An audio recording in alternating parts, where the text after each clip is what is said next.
नमस्कार। मैं सुनीता कथा मंथन में आप सबका स्वागत करती हूँ। कथा मंथन में आज सुनिए गिरिराज किशोर जी की कहानी अकेला साथी। शाम तक तो निरंतर बोलते रहे, संवेदना प्रकट करने के लिए आने जाने वाले प्रत्येक व्यक्ति के सम्मुख उस दुखद घटना का ब्यौरा देते। कोई आशा नहीं थी, अचानक ही चली गई। अरे हमें ना सही, उसे तो पहले ही मालूम हो गया था।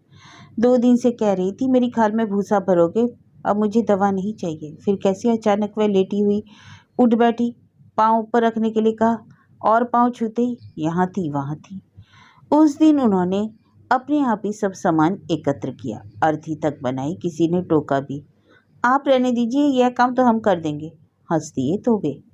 52 साल का साथ था, मेरी तो राजदा थी, उगड़ा ढका सब कुछ देखा था। अब तो बस इसका इतना सा ही काम शेष रह गया, फिर तो कुछ करना ही नहीं।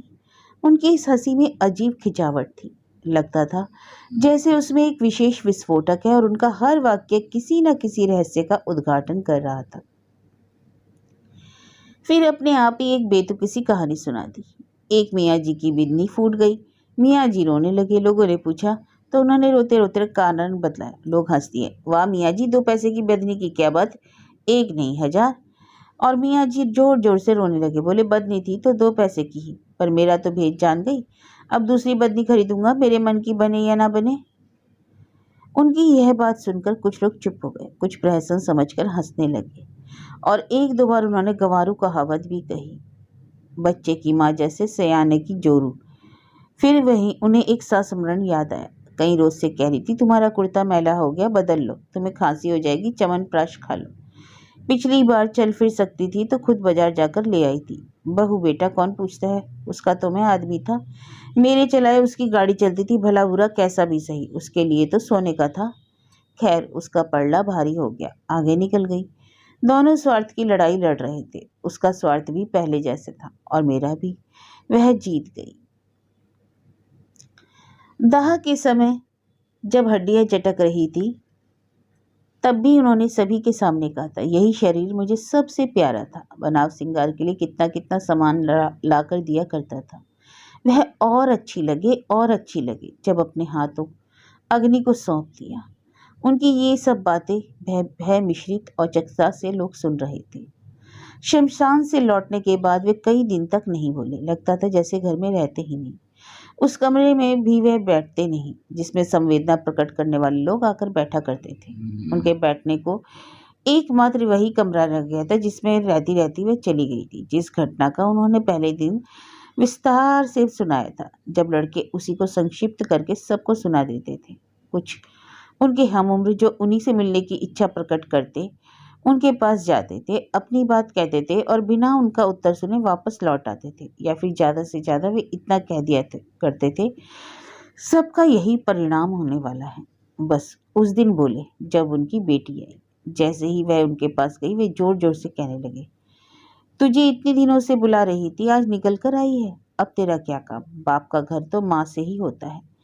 फिर वे बहुत देर तक बड़बड़ाते रहे। उनकी सब बातों का आशय यही था, दुनिया में सबसे अधिक कृतज्ञ कोई है तो अपने बच्चे। उनकी इन बातों से सभी के मन में शोक भर गया था, परंतु सामने बोला कोई नहीं था। 13वीं के बाद सब मेहमान चले गए और भी अधिक अनबोले हो गए, बस अपनी चारपाई पर पांव लटकाए बैठे रहने लगे। उनकी मुद्रा से यह लगता कि कोई चित्र देखने में व्यस्त है। कोई पुकारता भी पहली आवाज में तो बोलते ही नहीं, दूसरी या तीसरी आवाज में नजर भर उठाकर देखते। उनकी नज़र में एक पिकलधा सा प्रश्न चिन्ह होता, जब बात सुन लेते तो वह प्रश्न चिन्ह घुल जाता। जवाब देने की बात होती तो हाँ या ना की मुद्रा में गर्दन ऊपर या नीचे को हिल भर जाती। आने जाने वाले लोग घर वालों को सलाह देते, इन्हें व्यस्त रखा करो नहीं तो अधिक दिनों नहीं चलेंगे। लड़के सुबह शाम सैर के लिए जाने का प्रयत्न करते तो उत्तर मिलता, अकेले कहाँ घूमने जाऊंगा। वे समझ ना पाते उनका यह अकेलापन कैसा अकेलापन है जो इतने लोगों के बीच भी बना रहता है। कभी कभी खाने के संबंध में भी बात सामने आ जाती। गर्मा गर्म खाना खाने के लिए कहने पर वे धीरे से कह देते, अब क्या गर्म क्या ठंडा, जैसा भी मिल जाए। बातें कुछ इस तरह से पलट जाती जैसे सांप काटकर पलटा ले जाता है। खाने में एक वक्त खाते, दूसरे वक्त गोल कर जाते। खुराक दिन पर दिन गिरती जा रही थी। घर में इस बात पर एक अच्छी खासी उत्तेजना सी रहने लगी। लेकिन उनको खाने में कुछ भी अच्छा नहीं लगता। कम सिकने पर रोटी कच्ची रह जाती, ज़्यादा सिकने पर जल जाती। सब्जी में नमक कम हो जाने पर फीका लगता, थोड़ा ज़्यादा हो जाने पर खारा हो जाता। कई बार सामूहिक रूप से चिंता व्यक्त की गई, कमजोर होते जा रहे हैं, क्या होगा।